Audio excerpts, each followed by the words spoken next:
जय हिंद दोस्तों। परसों हमने एक न्यूज़ पे कवर किया था कि अमेरिका और इंडिया का ट्रेड डील हुआ। डोनाल्ड ट्रंप ने खुद ट्वीट करके ये न्यूज़ साझा किया था। आज हम उसी टॉपिक पे आगे बात करेंगे। भारत का बजट आने के तुरंत बाद एक बड़ा ग्लोबल डेवलपमेंट सामने आता है। अमेरिकी राष्ट्रपति डोनाल्ड ट्रंप अचानक India US trade deal announce करते हैं और टैरिफ 50% से घटाकर सीधा 18% कर दिया जाता है। यह सिर्फ एक ट्रेड अनाउंसमेंट नहीं है, बल्कि एक स्ट्रैटेजिक शिफ्ट है। इसी समय भारत के विदेश मंत्री डॉक्टर एस जयशंकर वॉशिंगटन में मौजूद हैं, जो कि वो क्रिटिकल मिनरल मिनिस्ट्रियल मीटिंग में हिस्सा लेने वाले हैं।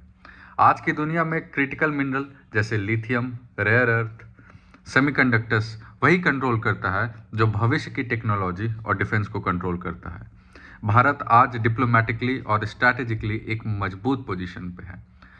बजट में डिफेंस के लिए 7.85 लाख करोड़ रुपए की रिकॉर्ड एलोकेशन इस बार भारत में देखी गई है।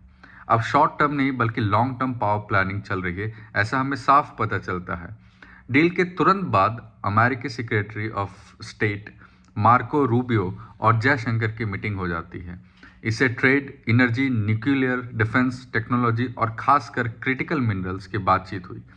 अमेरिका इस डील को फादर ऑफ ऑल डील कह रहे हैं, जैसे भारत ने यूरोप के साथ मदर ऑफ ऑल डील किया था, लेकिन असली असर अब 2-3 महीने में दिखना चालू होगा। सबसे बड़ा सवाल ये उठता है कि क्या भारत अमेरिका के आगे झुक गया और क्या भारत यूएस से तेल खरीदना बंद कर देगा? तो जवाब सीधा है, बिल्कुल भी नहीं। भारत आज से नहीं, दशकों से 40 से अधिक देशों से तेल खरीदता है, जिसमें से रूस, अमेरिका, वेनेजुएला, इराक, ईरान सब शामिल हैं। रूस से सस्ता तेल यूक्रेन युद्ध और सैंक्शन के बाद भारत को मिला। अगर कल हालात नॉर्मल होते हैं और ये डिस्काउंट ख़त्म हो जाता है, तो भारत इमोशनल डिसीजन की जगह एक बिजनेस कैलकुलेशन करेगा। अगर अमेरिका कहता है कि रूस से तेल कम खरीदो, तो भारत भी कहेगा कि बदले में टैरिफ घटाओ, और हुआ भी यही है।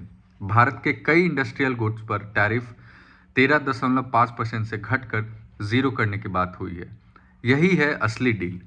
यहाँ कहानी का सबसे अहम मुद्दा आता है इंडो पैसिफिक का, और इंडो पैसिफिक का सीधा मतलब है चाइना।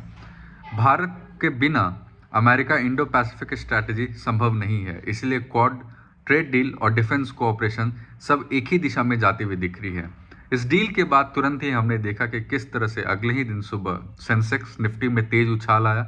निवेशकों के वेल्थ में एक दिन में 12 लाख करोड़ से ज़्यादा बढ़ गए।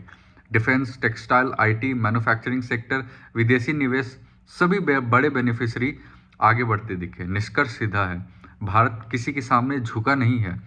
भारत ने वही किया जो एक स्मार्ट नेशन करता है, जहां फायदा दिखा वहां डील किया, और डील पूरी परत दर परत धीरे धीरे खुलते जाएगी। लेकिन फिलहाल सबसे बड़ा विन भारत के लिए यह है कि टैरिफ कट हो गई और स्ट्रैटेजिक लिवरेज भी मिला। आज का नाइट ब्रीफ में इतना ही। जय हिंद, जय भवानी।